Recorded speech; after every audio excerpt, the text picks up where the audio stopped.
Amigas y amigos, es un gustazo reencontrarnos a través de Campo TV con todas y todos ustedes, llegando a Uruguay y al mundo con muchísima información. En esta oportunidad vamos a estar charlando sobre diferentes temas concernientes a la producción ganadera nacional, desde giras técnicas, pensando en promocionar nuestras carnes, desde propuestas institucionales, el proyecto, mejor dicho, el programa Procría, que estamos en ciernes para comenzar esta iniciativa de intervención en predios ganaderos para mejorar la sustentabilidad, también reconocimiento de pasturas naturales, también cursos a distancia, nuevos enfoques de producción, nuevos no, pero sí enfoques que van ganando terreno a lo largo del tiempo, como es la agroecología en los sistemas ganaderos.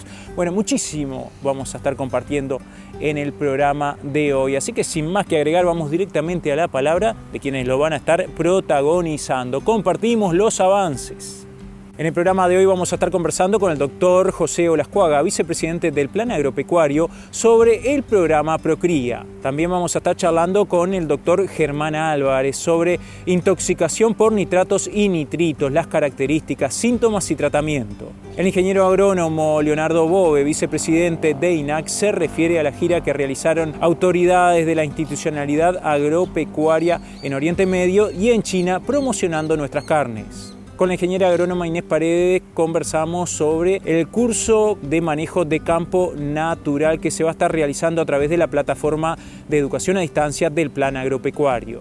En el marco de la sección Reconociendo nuestras pasturas naturales, conversamos con la ingeniera agrónoma Jimena Gómez sobre el pasto vaqueta o espartillo de verano. Charlamos con la licenciada Elena Castiñera de Facultad de Agronomía sobre la carqueja, una planta medicinal utilizada en zonas rurales. El ingeniero agrónomo Nicolás Escarpita se refiere al enfoque agroecológico en los sistemas ganaderos en el marco de una charla que realizó en Pueblo Edén, departamento de Maldonado. Estuvimos charlando con el vicepresidente del Plan Agropecuario, el doctor José Olascuaga, que se refiere a este nuevo programa que se va a estar ejecutando por parte del Plan Agropecuario como coordinador principal, pero en donde también interviene INIA, INAC, Instituto de Colonización y obviamente el Ministerio de Ganadería, Agricultura y Pescas. ¿Cuáles son las características de este programa denominado Procría? ¿Qué se busca a través de su ejecución? Bueno, justamente cómo se va a estar llevando a cabo y cuándo va a ser el lanzamiento oficial de esta propuesta.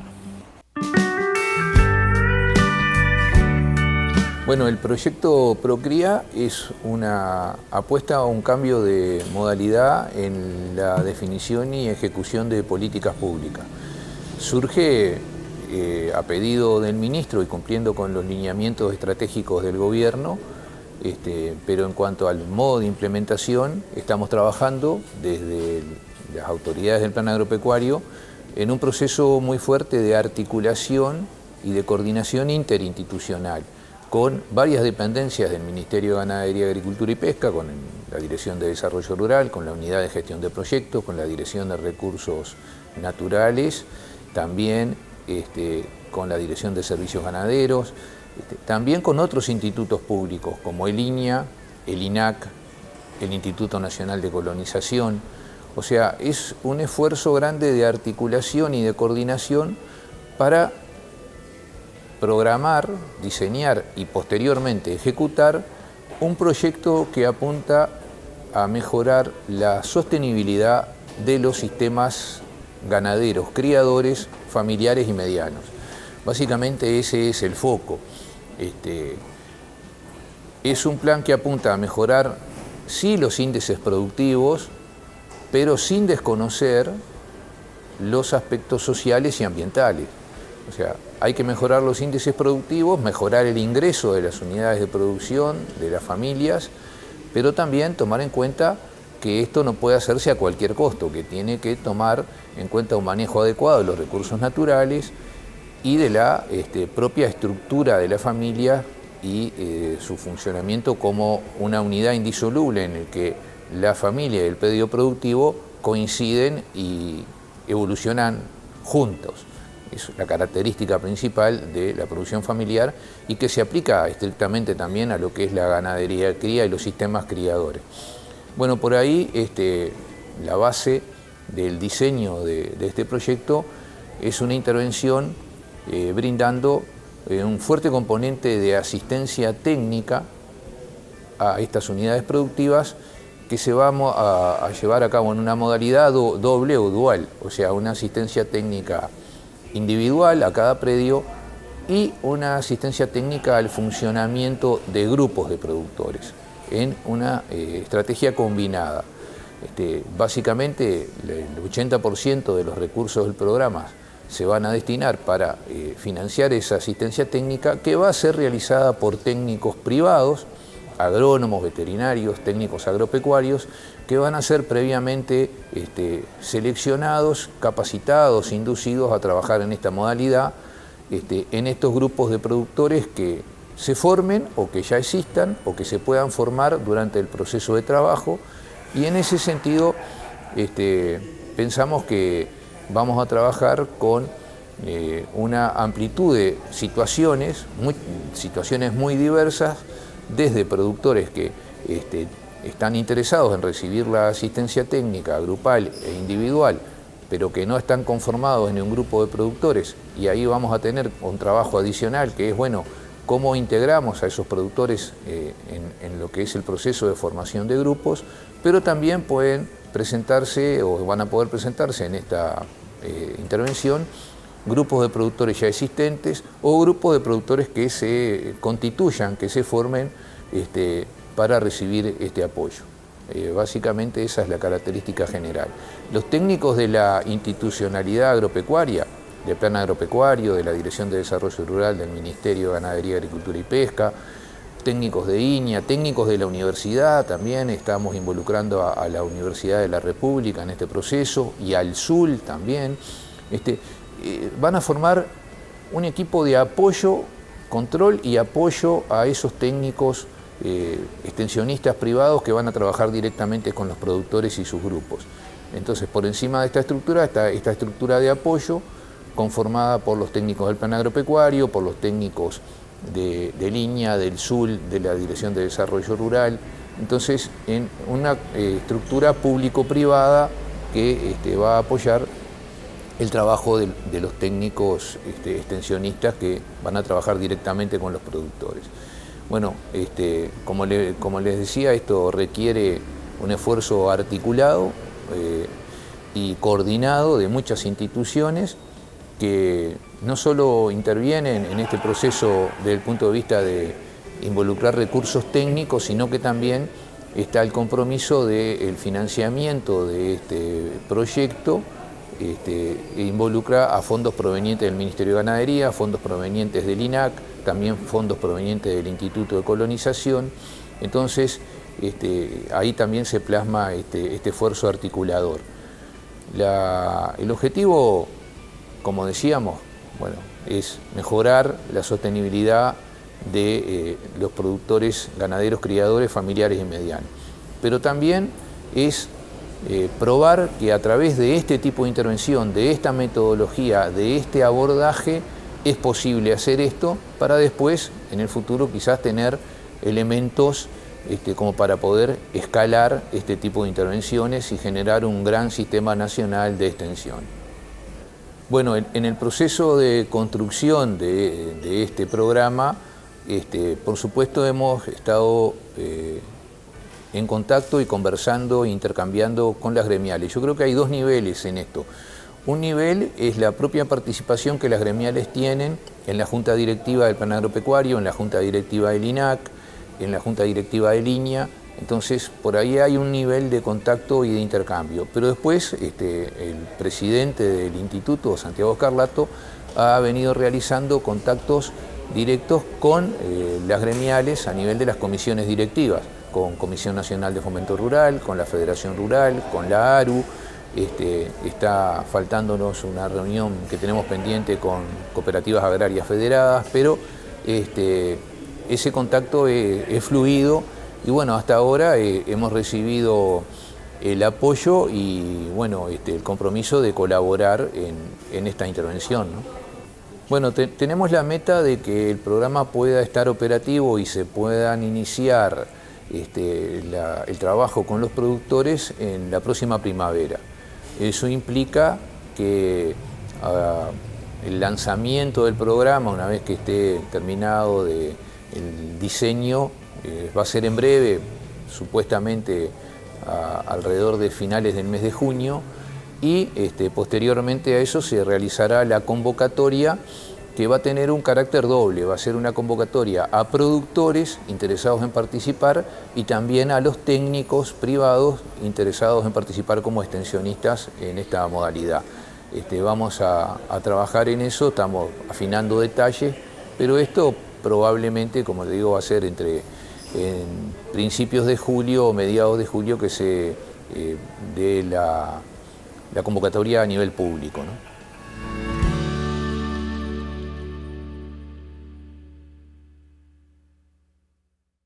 Hay algo muy particular en Uruguay. Más de la mitad de su superficie está cubierta por pastizales, llamados localmente campo natural. Esta superficie equivale a la de Portugal o a 3 veces la de Bélgica. El campo natural es nuestro único bioma, climáticamente definido, y podemos identificarlo fácilmente por sus pastos con diferentes alturas, hierbas, flores silvestres y algunos pequeños arbustos y árboles aislados. Nuestro campo natural forma parte de los pastizales del Río de la Plata, una de las zonas con más diversidad de pastos nativos del mundo. Además, más de la mitad de las aves, reptiles, anfibios y mamíferos nativos de Uruguay viven en el campo natural. Y si además pudiéramos ver bajo la superficie, cientos de arácnidos, insectos, lombrices y microorganismos llenan de vida a estos suelos. El campo natural es un gran tesoro, exclusivo de pocos países en el mundo, y nos ofrece muchos beneficios. Mantiene la calidad del suelo y del agua, conserva la biodiversidad, mitiga el cambio climático a través de la retención de carbono en sus suelos, abastece de alimento al ganado y ofrece un hermoso paisaje que transmite paz y tranquilidad. Es la base de la identidad nacional, de la vida rural y así la fuente de inspiración cultural expresada en la música, la literatura y el arte en general. Sin embargo, en los últimos años, parte de nuestro campo natural se enfrenta a diferentes desafíos ocasionados por los cambios de uso del suelo, un manejo inadecuado del ecosistema y la urbanización. Por eso, conocerlo y valorarlo nos ayudará a conservarlo para las generaciones actuales y futuras. Cada vez que transitemos una carretera o un camino, intentemos descubrir el campo natural, porque el Uruguay es algo especial y es nuestro. Conectá con nuestro campo natural.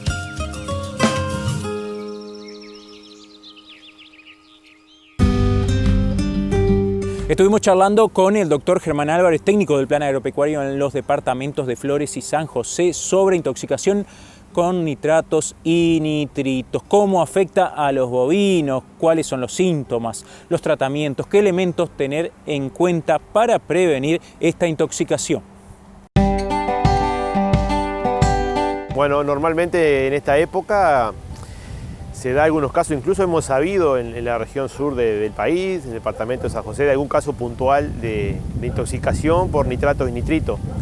Como tú decías, es una intoxicación que se da muchas veces en esta época, en el otoño, entrada el invierno, ¿verdad? El uso de verdeo en sistemas intensivos, años particulares, se puede generar algún caso. Todos recordaremos sin duda lo que fue la salida de la seca, lo que fue el otoño del año 23, que hay muchos productores en todo el país tuvieron esa problemática, ¿verdad?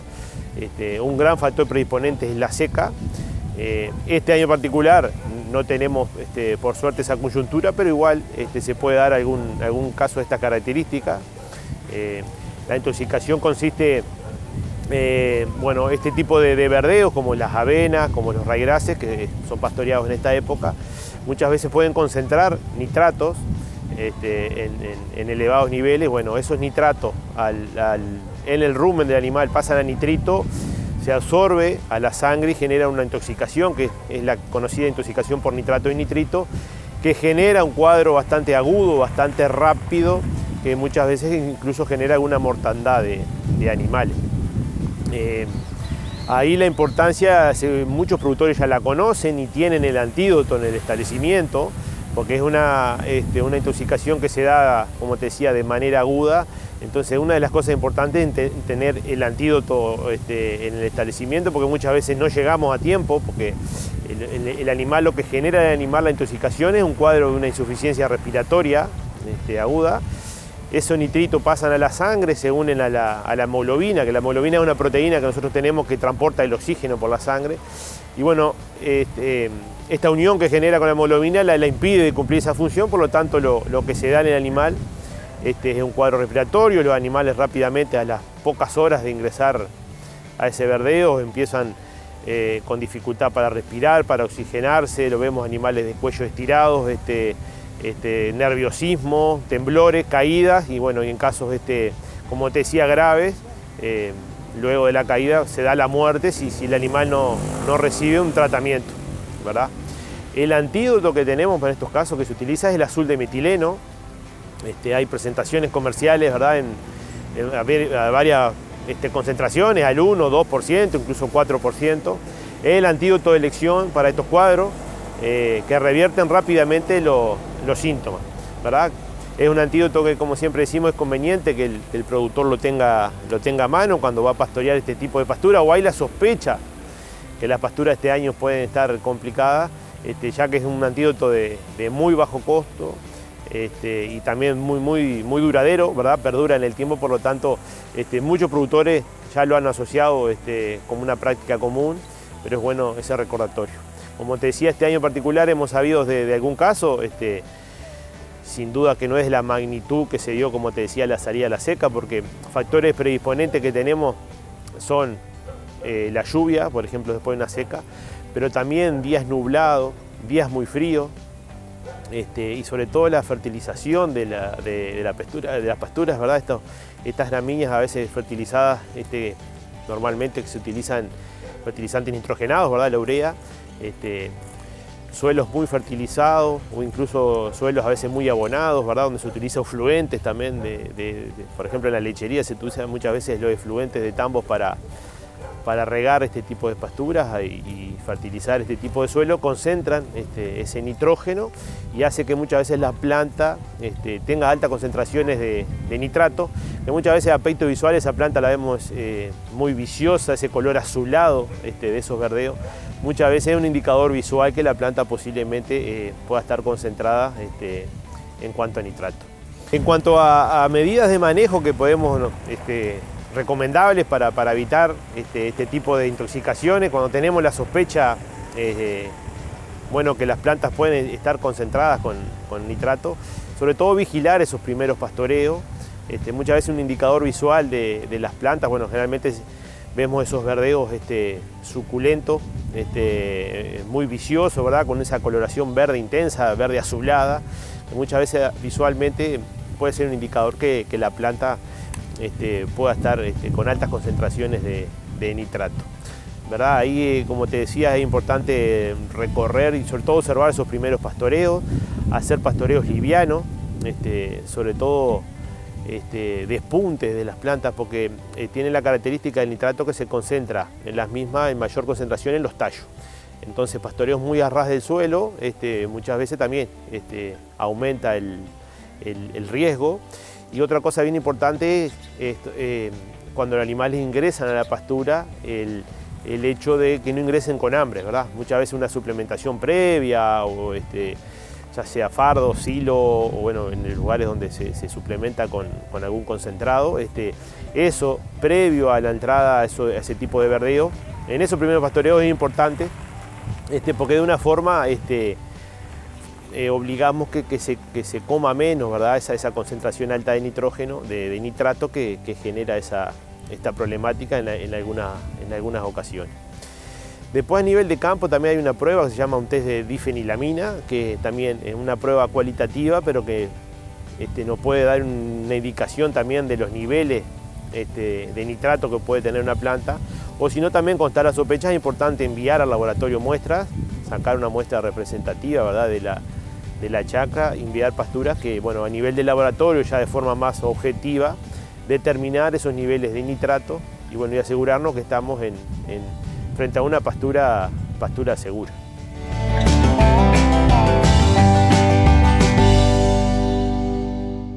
Si es de origen animal o de origen vegetal, no dejes pasar, el problema hay que evitar. ¿Qué no se puede pasar? Carne bovina, ni suina ni ovina, ponerse las pilas, no dejes que pasen. Aves ni peces, chacinados, no dejes que pasen. La fruta, las flores, las plantas, los hongos, las hojas, maderas, semilleres, raíces y polen tampoco. ¿Y qué más? No pases animales exóticos o domésticos habituales, tampoco un insecto, una abeja o un ácaro. Si es de origen animal o de origen vegetal, no dejes pasar, el problema hay que evitar.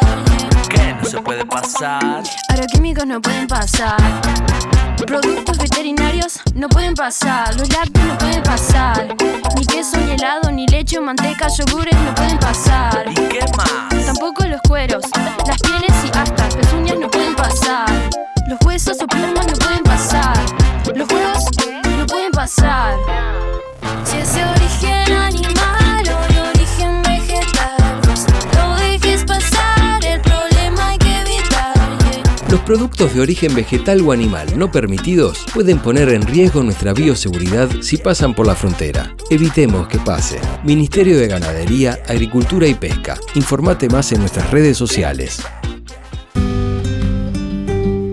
Estuvimos charlando con el ingeniero agrónomo Leonardo Bove, vicepresidente del Instituto Nacional de Carnes, INAC, sobre la reciente gira que se realizó por parte de autoridades del sector agropecuario que estuvieron promocionando nuestras carnes en Oriente Medio, pero fundamentalmente en el gigante de Asia, en China.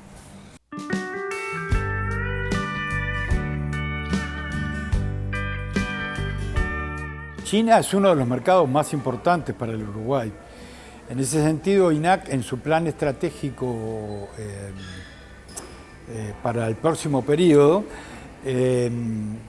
tiene en China un proyecto muy importante que ha tenido incluso un quiebre cuando hace unos años decide instalar en Beijing una oficina en China.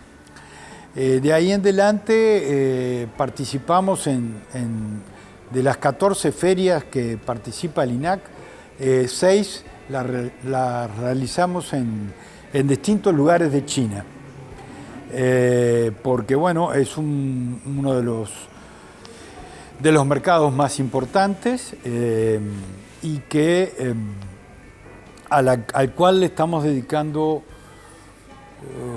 yo diría que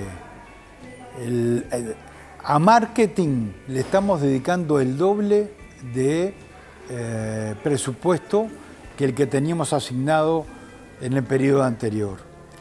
Eso da una idea de lo que estamos haciendo allá, porque de ese presupuesto la mitad está aplicado a China. Entonces, en esta gira que incluyó países árabes, incluyó Hong Kong, con la apertura de la carne de pollo para Hong Kong, terminó con la feria más importante que tenemos en China, que es la feria de Shanghái, con un stand de 600 y pico de metros cuadrados, donde la industria frigorífica que acompaña al INAC es donde hace los negocios entre particulares.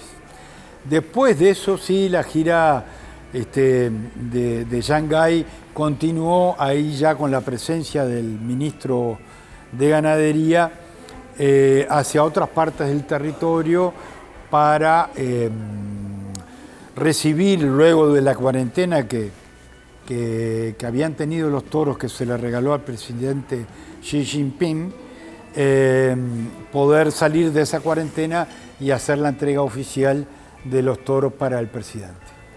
Bueno, hoy, en este momento, estamos vendiendo más a Estados Unidos que a China.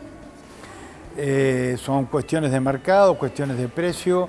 Estados Unidos está con una con un stock bajo y con problemas de producción, lo que lo lleva, entre otras cosas, también tienen problemas de importación de ganado en pie que comúnmente hacían de México, que por temas de bichera lo han tenido que cancelar, y todo esto ha hecho un combo a nivel de Estados Unidos, donde la carne es un bien que ha aumentado de precio en forma sustancial. Entonces, Estados Unidos, a pesar de los aranceles impuestos de 10% a nivel de la cuota y de 36% por fuera de cuota, los precios son tan altos que nos permiten seguir exportando allí. El caso chino es una visión a más largo plazo, donde hay un convencimiento de que ese camino nos va a permitir ir avanzando con productos de mayor calidad y mayor valor agregado para el mercado chino. Por eso es que tenemos esa visión más estratégica del mercado chino. Como te decía, siempre hay una carne que puede ir o a Estados Unidos o a China, pero la estrategia de país es de penetrar en China con las carnes de mayor valor.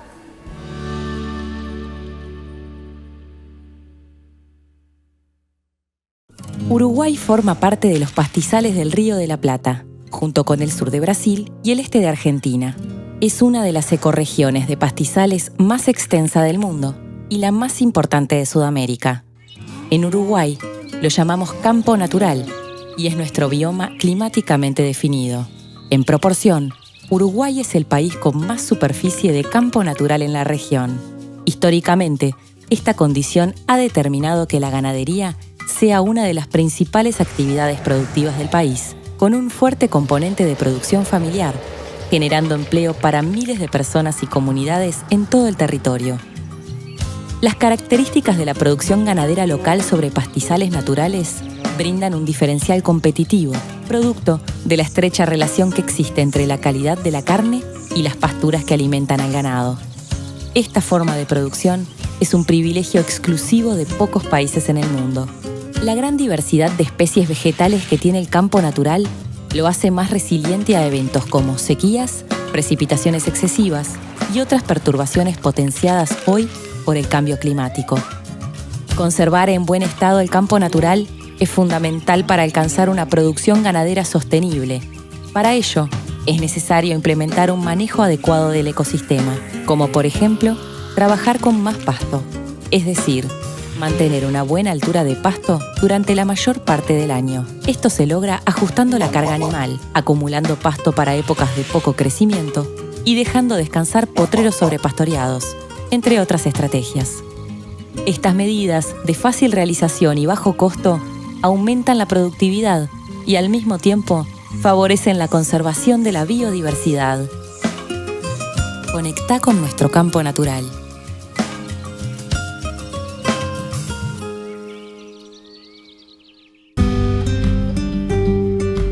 En el marco de esta sección, conociendo, o mejor dicho, reconociendo nuestras pasturas naturales, estuvimos charlando con la ingeniera agrónoma Jimena Gómez sobre Sporobolus indicus, o pasto baqueta, o espartillo de verano, también se lo conoce en algunas zonas del país. Características de este pasto de parte de la ingeniera Gómez. Bueno, acá estamos frente a una especie, Sporobolus indicus, que también conocido popularmente como pasto baqueta. Es una especie de verano, por eso ahora está florecida. Como ven, parece pasto baqueta, por su inflorescencia se le llama, que además después queda bien con esta tonalidad bien oscura. Y bueno, es una especie de verano, como decía, perenne, cespitosa, o sea, es bien erecta. Y tiene una característica que es, bueno, es de muy baja calidad, ¿sí? Es una especie ordinaria, que además el ganado la consume durante el verano, cuando está, digamos, bien verde, pero luego cuando la rechaza, y sobre todo si hay otras especies compitiendo, prefiere otras, y lo que empieza a generarse es como una mata, ¿sí? donde, como ven acá, empiezan a acumularse restos secos, y esta es una planta joven, pero después se genera una mata muy grande, muchas veces, que realmente causa mucho rechazo en el consumo animal. Lo que tiene esta especie además es que la semilla es muy chiquita, entonces, bueno, dura muchos años en el suelo, tiene muy buena producción, pero en tapices cerrados no prevalece, digamos, y tiene competencia con otras especies. Lo que ha sucedido es que en algunos campos donde, por ejemplo, sufren altas dotaciones en invierno y en verano a veces se los deja acumular forraje, prevalece mucho y empieza a colonizar de manera problemática, porque genera muchos problemas en distintas categorías, hasta en las adultas, cuando realmente se coloniza un potrero y empiezan, bueno, a generar problemas en la producción animal. Así que es una especie que este año la vemos mucho en los campos, por lo menos en las zonas de Cerro Largo, se ve que ha venido bastante y que, bueno, no es muy deseable.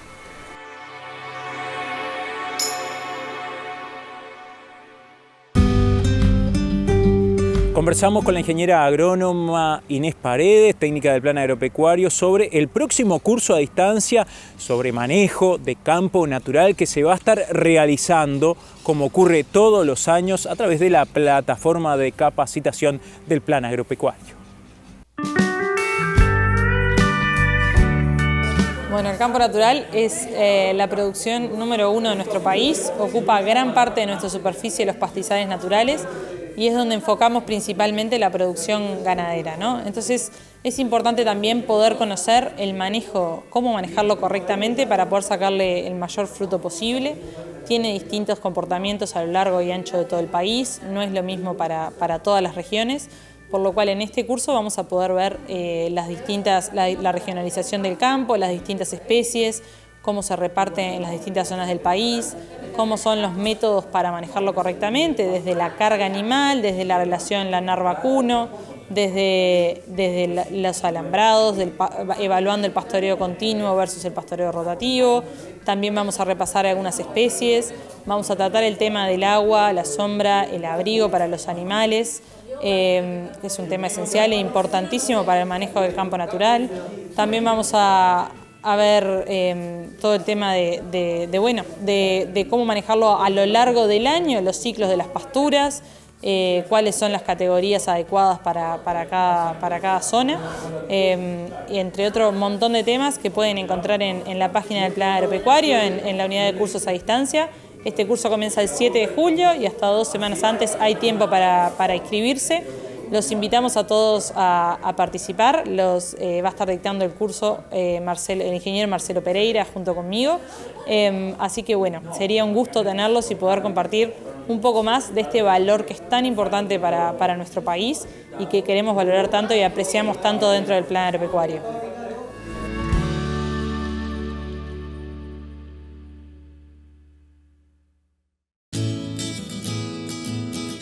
El Plan Agropecuario fue creado en 1996 como persona jurídica de derecho público no estatal, siendo dirigido por una junta integrada por representantes del Gobierno Nacional y de gremiales de productores. Somos referentes en extensión, capacitación no formal y generación de información. A través de estas acciones contribuimos con el desarrollo sostenible e innovador de la ganadería y sus productores. Partiendo de un enfoque sistémico, abordamos distintos temas vinculados a los ciclos biológicos de animales y pasturas, al manejo de los predios, así como aquellos aspectos sociales y económicos propios de su funcionamiento. Como extensionistas, trabajamos en el territorio organizados en 4 unidades regionales, mientras que en Montevideo se gestionan los programas transversales de la institución.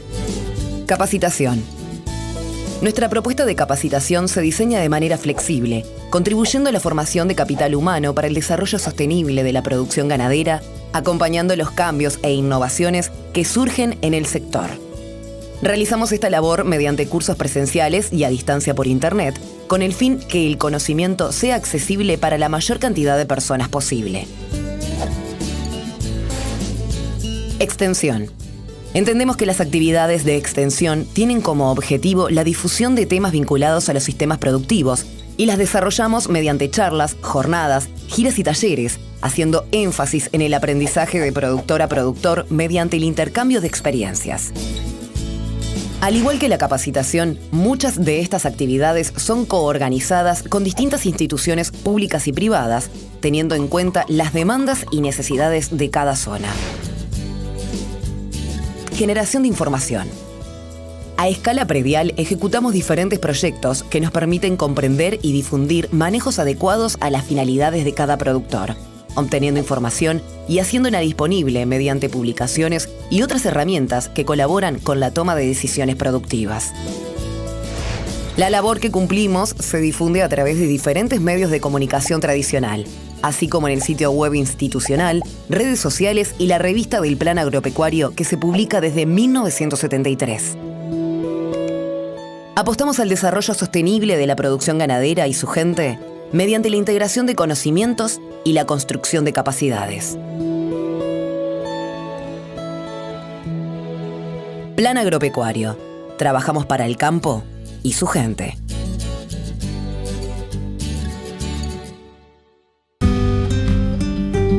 Estuvimos charlando con la bióloga Elena Castiñeira, docente e investigadora de Facultad de Agronomía de la Universidad de la República, sobre la carqueja, esta planta medicinal, sus características, sus propiedades, por qué es tan utilizada en la zona rural de nuestro país. La carqueja es una herbácea que pertenece a la familia de las asteráceas. Esto se debe a su flor, que tiene forma de estrella. La familia de las asteráceas se caracterizan por eso mismo, por tener una flor en forma de astro, una flor estrellada. En el campo, las más comunes y las que utilizamos como medicinal son las Baccharis, trímera, que es la carqueja con tallo trialado, y se utiliza como tónico amargo, tiene propiedades hepatoprotectoras, estomacales y antiinflamatorias. Se la consume hervida, en realidad, para que ella expulse, digamos, sus metabolitos secundarios, sus compuestos químicos medicinales, hay que hervirla. Nosotros acostumbramos a ponerla en el termo como un yuyo que le da sabor al agua, pero en realidad para sacar sus propiedades medicinales tiene que pasar por un proceso de ebullición, o sea, tiene que ser hervida. Otra de las especies que tenemos en el campo, que es un poco menos consumida, pero también se la encuentra y florece casi en el mismo momento, que es en el otoño, es la Baccharis articulata, que a diferencia de la trímera, tiene un tallo bialado. Le dicen la carqueja blanca o la carqueja amarilla. Es interesante porque hay estudios que relacionan a la planta con un hongo, que ese hongo presenta propiedades antibióticas y por eso se la ha utilizado también como planta para usos antibióticos. Fue una planta muy utilizada para el tratamiento del Trypanosoma cruzi, y eso se debe al Trypanosoma cruzi, el mal de Chaga. Eso se debe a sus propiedades antiparasitarias. Por lo tanto, su consumo también tiene que ser muy regulado, porque puede ocasionar problemas, ya que es, en cierta forma, presenta cierto grado de toxicidad. Todas las plantas que son antiparasitarias generalmente presentan este grado de toxicidad y hay que tener un consumo considerado, no continuo, sino esporádico. No está bueno tomarlo todos los días. Esto también se debe a la presencia de flavonoides, que es otro compuesto que contribuye a los procesos de desinflamación. Por lo tanto, es una planta que también contribuye a desinflamar, y es una planta emenagoga, o sea que provoca la menstruación y bueno, tampoco es aconsejable tomarla si uno va a tener una operación o bueno. Es una planta bastante buscada en el campo por sus propiedades afrodisíacas y esto se debe a que afina la sangre. Como toda Baccharis y como toda planta que tiene propiedades antiparasitarias, su uso excesivo puede generar problemas, por lo tanto debe usarse con precaución y no ser consumida de manera diaria durante prolongados tiempos, sino que lo recomendable es hacer un uso discontinuado. Hay algo muy particular en Uruguay. Más de la mitad de su superficie está cubierta por pastizales, llamados localmente campo natural. Esta superficie equivale a la de Portugal o a 3 veces la de Bélgica. El campo natural es nuestro único bioma, climáticamente definido, y podemos identificarlo fácilmente por sus pastos con diferentes alturas, hierbas, flores silvestres y algunos pequeños arbustos y árboles aislados. Nuestro campo natural forma parte de los pastizales del Río de la Plata, una de las zonas con más diversidad de pastos nativos del mundo. Además, más de la mitad de las aves, reptiles, anfibios y mamíferos nativos de Uruguay viven en el campo natural. Y si además pudiéramos ver bajo la superficie, cientos de arácnidos, insectos, lombrices y microorganismos llenan de vida a estos suelos. El campo natural es un gran tesoro, exclusivo de pocos países en el mundo, y nos ofrece muchos beneficios. Mantiene la calidad del suelo y del agua, conserva la biodiversidad, mitiga el cambio climático a través de la retención de carbono en sus suelos, abastece de alimento al ganado y ofrece un hermoso paisaje que transmite paz y tranquilidad. Es la base de la identidad nacional, de la vida rural y así la fuente de inspiración cultural expresada en la música, la literatura y el arte en general. Sin embargo, en los últimos años, parte de nuestro campo natural se enfrenta a diferentes desafíos ocasionados por los cambios de uso del suelo, un manejo inadecuado del ecosistema y la urbanización. Por eso, conocerlo y valorarlo nos ayudará a conservarlo para las generaciones actuales y futuras. Cada vez que transitemos una carretera o un camino, intentemos descubrir el campo natural, porque el Uruguay es algo especial y es nuestro. Conectá con nuestro campo natural.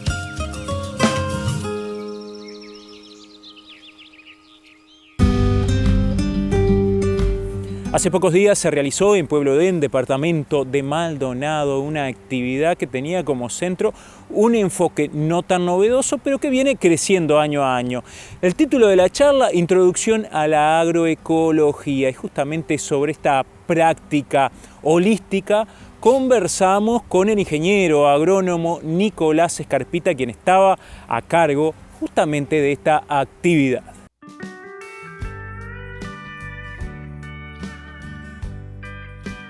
En nuestro país tenemos la gran ventaja de que estamos muy cercanos a lo que es la propuesta de la agroecología. Por un lado, porque gran parte del territorio nuestro está bajo un uso ganadero sobre campo natural que conserva la diversidad, pero por otro lado también hay mucha ganadería familiar, o sea que esa ganadería también está con una mirada que va más allá únicamente del ingreso, sino que hay un vínculo con el territorio de la gente. Entonces la gente se empieza a sentir muy identificada con lo que es la propuesta de la agroecología. Por supuesto que hay cosas para mejorar y bueno, en eso enfatizamos la importancia de esos 10 principios o elementos que busca integrar la agroecología, tanto elementos de la ecología como elementos más del punto de vista social, que es esa conjunción que hace a la agroecología una mirada distinta, digamos. Una de las cosas importantes que plantea la agroecología es que es un rumbo, es una transición que depende del punto de partida de cada uno, a veces es muy cercano, otras veces es muy distante, a tratar de ir en favor de la naturaleza y buscando esos equilibrios y esa ayuda que la naturaleza nos provee para poder llegar a una producción más sustentable, sostenible. También lo mismo desde el punto de vista social o de las posibilidades que se van abriendo. Hay zonas donde es más factible poder aplicar todos estos principios y hay zonas en las cuales es más complicado. Entonces, la agroecología no es rígida para nada, no encasilla. Lo que busca sí es ir en ese rumbo, en esa dirección. Y eso creo que la gente también lo sintió muy cercano, porque el que no te encasillen, no te digan sos o no sos, sino que bueno, podés ir trabajando en esta dirección, la gente lo toma muy bien. Y también ayuda a entender más a la agroecología. A veces hay una tendencia a asociar a la agroecología a la pequeña escala y por suerte cada vez más hay experiencias a nivel mundial de que puede ser aplicable tanto a la pequeña escala, que tiene sus beneficios en todo lo vinculado a lo que es lo que conlleva una ruralidad con gente viviendo. Hay también mucho estudio de esas ventajas, pero también puede ser aplicada en la gran escala. En eso hay muchos trabajos y vinculado a lo que tú preguntabas de agricultura en Argentina y en Brasil, con agroecología de escala más grande. Y bueno, si vamos a lo que es la ganadería del Uruguay, hay muchos principios de la agroecología que ya se aplican en la ganadería de campo natural, muchas veces una ganadería de escala grande, y hay que ir en esas otras cosas en las cuales aún hay aspectos para mejorar, ir haciendo esa transición paulatina. Pero sí, hay muchos ejemplos de la agroecología aplicada a gran escala que, por supuesto, busca hacer ciertas transformaciones. Ya no es, en lo que tú planteabas de la agricultura, no es una agricultura de monocultivo, es una agricultura que busca integrar cierto ordenamiento de los cultivos que haga que esa diversidad empiece a trabajar a favor de la producción. Entonces, implica cambios. No es, a diferencia de lo que puede ser la agricultura orgánica o la producción orgánica, donde se sustituye el uso del químico por un producto orgánico, bueno, la agroecología no va por ese lado, sino que va más por el lado de tratar de ver cuáles son las prácticas que activan todos los procesos ecológicos que se dan en la naturaleza y que juegan a favor de la regulación natural de todo lo que puedan ser reciclaje de nutrientes, control de plagas y todas esas otras sinergias que muchas veces se van dando en la naturaleza, tratar de favorecerlas. Y eso hace que muchas veces haya que cambiar ese ordenamiento, esa forma de hacerlo. Bajo formas de monocultivo, digamos que es difícil poder llegar a esos caminos y por eso la agroecología plantea transiciones. A veces la transición es no salirse de eso, sino empezar a incorporar más biodiversidad en los bordes de chacra para lo que es la agricultura como primer paso, después integrar cultivos, más de un cultivo, en un mismo espacio. Entonces, para cada rubro hay ciertos caminos, ciertas transiciones que hay que seguir. Por eso hablábamos que depende un poco del punto de partida.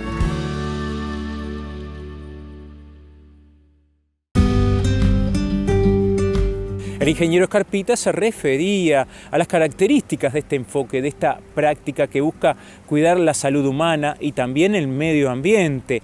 Además, realiza una diferenciación entre la producción agroecológica y la producción orgánica, además de la necesidad de incentivos para que este tipo de enfoque que cuida la naturaleza y la salud humana prospere.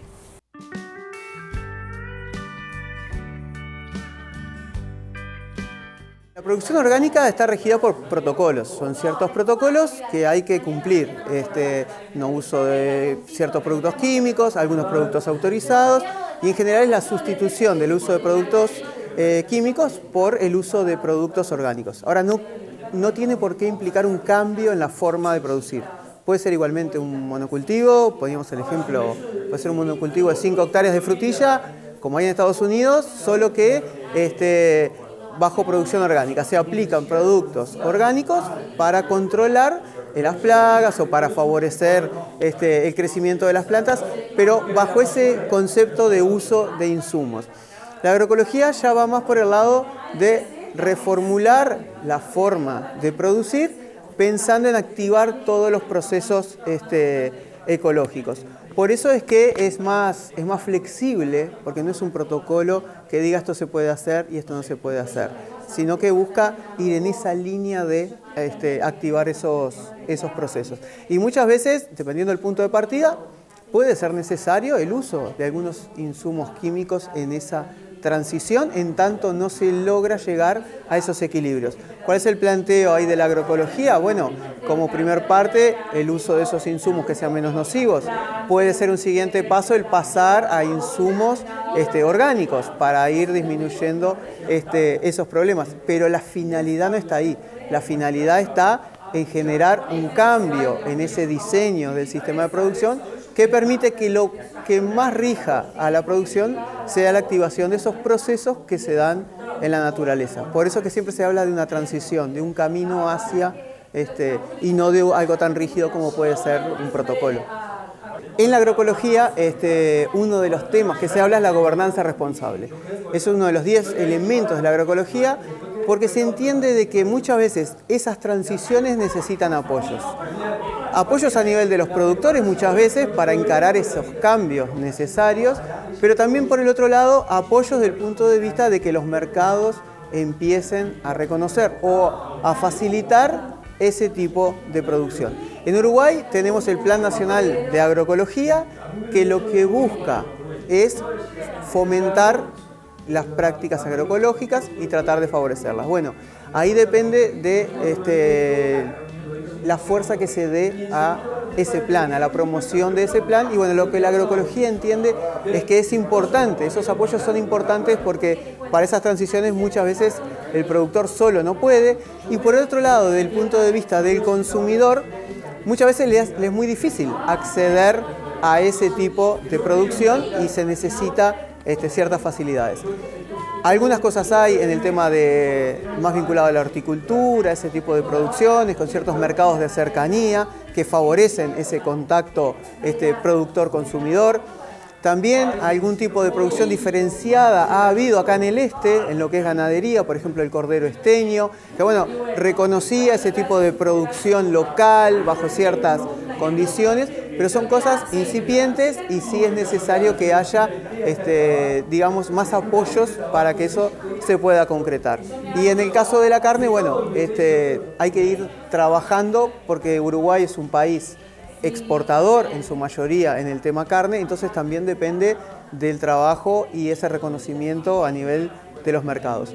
Pero una cosa sí que era importante que conversábamos es también ese reconocimiento del resto de la sociedad a todos esos servicios ecosistémicos que se llama o beneficios que producir de cierta manera le brinda a quien está en una ciudad viviendo y que goza de muchos beneficios porque el sistema de producción, el modo de producción es de una manera que favorece, conserva o cuida el ambiente. Entonces ahí también hay mucho para trabajar en tratar de generar ese reconocimiento por parte de la sociedad y por ahí también, ¿por qué no?, un tipo de incentivos a quienes trabajan de una manera que permite no solo una producción de alimentos más sanos e inocua, que reconozca el mercado, no solo una conservación de la biodiversidad por la importancia de conservarla, sino servicios que benefician a quien está viviendo en una ciudad.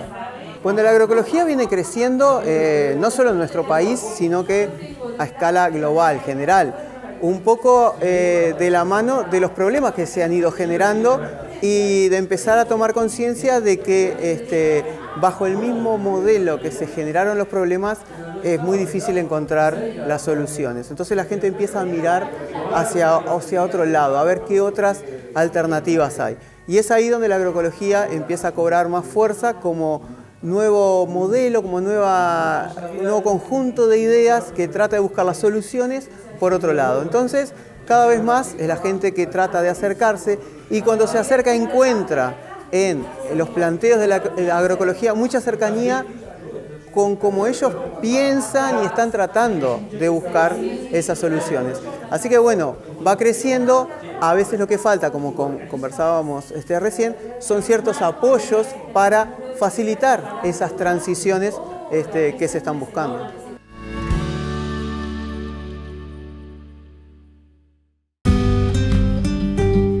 Amigos y amigas, ha sido un gustazo haber compartido otra emisión de Plan Agropecuario TV, llegando a Uruguay y al mundo a través de esta señal. Hoy con muchísima información, como veíamos a través de esta hora justamente de noticias sobre la ganadería, sobre las instituciones, con recomendaciones técnicas, bueno, buscando aportar nuestro granito de arena como institución de extensión y capacitación para las y los productores ganaderos. También recordarles que estamos muy cerquita de lo que nos contaba el doctor Olascuaga, este programa Procría, 5 años que se van a estar ejecutando de un proyecto que busca intervenir en los sistemas productivos que tienen dentro de justamente este sistema la cría como fase de la ganadería. Pero ya vamos a tener novedades próximamente. Y bueno, obviamente invitarles a que ingresen a la página web institucional, planagropecuario.org.uy, y allí van a encontrar toda la información sobre actividades de extensión y capacitación institucionales. A nosotros nos queda nada más que despedirnos e invitarles a que nos acompañen en el próximo programa de Plan Agropecuario TV, aquí en este mismo lugar y a esta misma hora. Hasta entonces.